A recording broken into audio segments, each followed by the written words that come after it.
आप सच्चे व्यक्ति को झूठे व्यक्ति से केवल उसके कर्मों से नहीं, बल्कि उसकी इच्छाओं और सोच से भी पहचान सकते हैं। कम बोलना स्त्री के लिए श्रेष्ठ गुण है और वह सबसे सुंदर तब लगती है जब वह सादगी और पवित्रता के वस्त्र धारण करती है। जो व्यक्ति अपनी पुत्री के लिए सही वर का चयन करता है वह एक योग्य पुत्र पाता है, और जो ऐसा नहीं करता वह अपनी पुत्री को भी खो सकता है।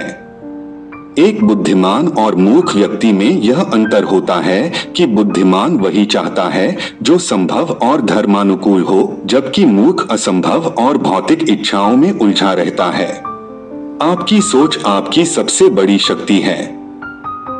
जैसे प्रकृति अपनी आवश्यकता के अनुसार संतुलन बनाए रखती है, वैसे ही मनुष्य को भी अपनी आवश्यकताओं को पहचानना चाहिए।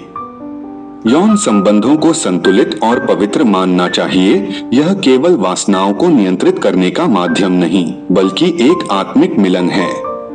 जो व्यक्ति अपने जीवन को बदलना चाहता है, उसे पहले अपनी सोच को परिवर्तित करना होगा। हमारी प्राचीन शिक्षाएं हमें संयम और संतोष के माध्यम से सुख प्राप्त करने का मार्ग दिखाती हैं। क्या आपको वह समय याद है जब आप अपने शुद्ध और मौलिक स्वरूप में थे, बिना किसी बाहरी प्रभाव के? उदारता का अर्थ है बिना क्रोध के दूसरों की गलतियों को क्षमा करना। सच्चे मित्र वही हैं जो कठिन समय में बिना बुलाए आपके साथ खड़े होते हैं। धन और संपत्ति का माप मन से नहीं, बल्कि व्यक्ति के आंतरिक संतोष और आत्मज्ञान से होता है। एक अच्छा चरित्र समय और तपस्या से विकसित होता है। यह एक दिन या माह की बात नहीं। जो व्यक्ति अभिमान में डूबा होता है, उसके लिए सरल और मधुर शब्दों का उच्चारण भी कठिन हो जाता है। भगवान की आराधना का एक रूप है सुंदर और पवित्र विचारों में रमण करना। गुस्से पर विजय पाना कठिन है, लेकिन जो इसे नियंत्रित करता है वही सच्चा वीर है।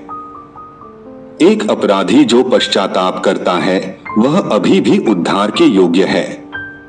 जो अपने विचारों और कर्मों से अपनी परिस्थितियों का सामना करता है वही सच्चा योद्धा है। जीवन में हर दिन नया सीखने और आत्मनिरीक्षण करने का अवसर है। यदि आपकी इच्छाएं सीमित हैं, तो आप जीवन में अधिक सुखी रहेंगे, क्योंकि संतोष ही सच्चा धन है। बच्चों की परवरिश एक जिम्मेदारी है जिसमें धैर्य और सच्चाई की आवश्यकता होती है। जीवन में परेशानियों का सामना करते समय हमारी प्रतिक्रिया हमारी असली शक्ति को दर्शाती है। क्रोध स्वयं आपके लिए एक सजा है। जो व्यक्ति मिली हुई चीजों की कदर नहीं करता, वह कभी सच्चा सुख नहीं प्राप्त कर सकता। संतोष को समझने के लिए कर्म को संतुलित करना आवश्यक है। बहादुरी वह है जो भय के बावजूद सत्य और धर्म के मार्ग पर चलती है। जीवन में दो दिन सबसे महत्वपूर्ण होते हैं, एक जब आप इस संसार में आते हैं और दूसरा जब आपको अपने जीवन का उद्देश्य ज्ञात होता है। धन और भौतिकता का दास बना व्यक्ति कभी सच्चे धर्म और ईमानदारी को नहीं समझ सकता। जीवन की सबसे बड़ी खुशी आत्मज्ञान और समझने की शक्ति में निहित है। हमारे शास्त्र कहते हैं कि परिवर्तन ही जीवन का एकमात्र स्थायी सत्य है। अज्ञानता सभी दुखों की जड़ है और ज्ञान ही उसका उपाय। आत्म जीवन को अर्थपूर्ण बनाने के लिए आत्मज्ञान और सत्य की राह अपनानी चाहिए।